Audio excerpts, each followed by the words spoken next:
As people and organizations around the world unite in heart-focused care and intention, their capacity increases to shift global consciousness from instability and discord to balance, cooperation, and enduring peace, a wave of change that we all want to see.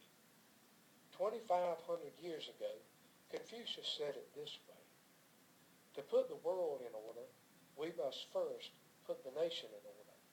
To put the nation in order, we must first put the family in order. To put the family in order, we must cultivate our personal life. And to cultivate our personal life, we must first set our hearts right. So personal coherence helps create a wave of community coherence, and that wave helps create a wave of global coherence and harmony. Most people want harmony for themselves, and they want it for the planet. We've all heard people say things like, well, what you're saying sounds good, but I can't get my heart and mind in sync. That is what the tools and techniques of HeartMath will help you do. They help to facilitate the process of bringing heart, mind, and emotions into alignment. Here you can see some examples of tools we use in the process to help create heart coherence. Today, I'd like for us to experience one of these techniques. The tool that I would like to talk about, the technique that we'll be using, is called quick coherence. Quick coherence has three basic steps: heart focus, heart breathing, and heart feeling. Let's do the steps together. Step one. Just relax for just a minute and go along with me as I walk you through these steps. Step one. Shift your attention to the area of your heart.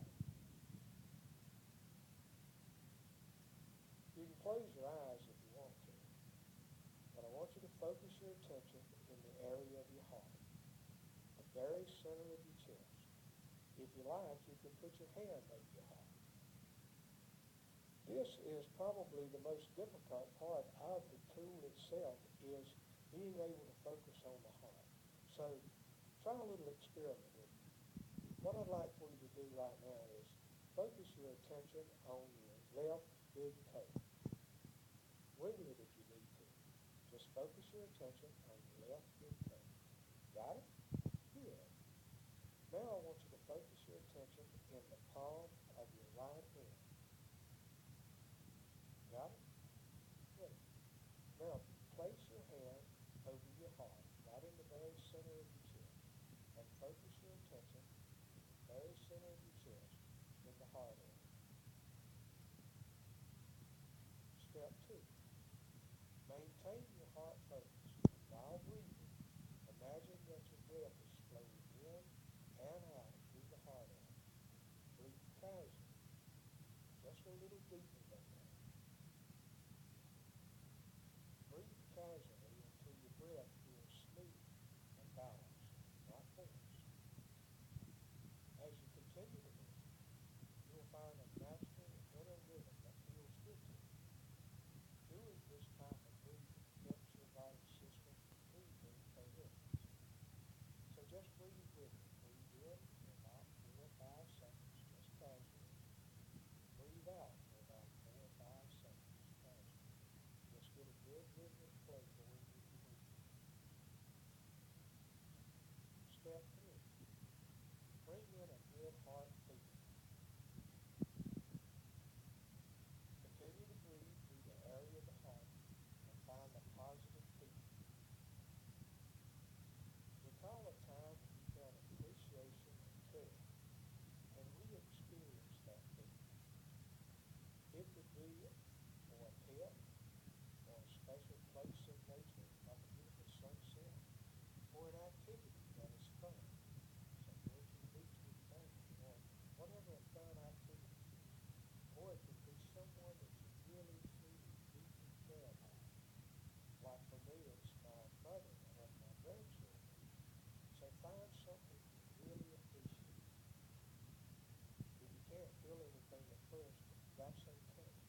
breathing in the feeling and anchor it in. Let's just do that for a couple of minutes. Well, maybe not a couple of minutes, but at least a few minutes. Just breathe in and breathe out. And feel that feeling as you breathe in and breathe out. When you catch your mind wandering, simply refocus your attention on the heart area and connect with feelings of care and appreciation. We can do quick coherence anytime, any place, and no one will know what you're doing. With practice, the coherent state becomes your new reference point, making the experience more authentic. I want to share with you a few examples of the times and places my friends and I here at HeartMath use the quick coherence technique. We use it as part of our daily routine.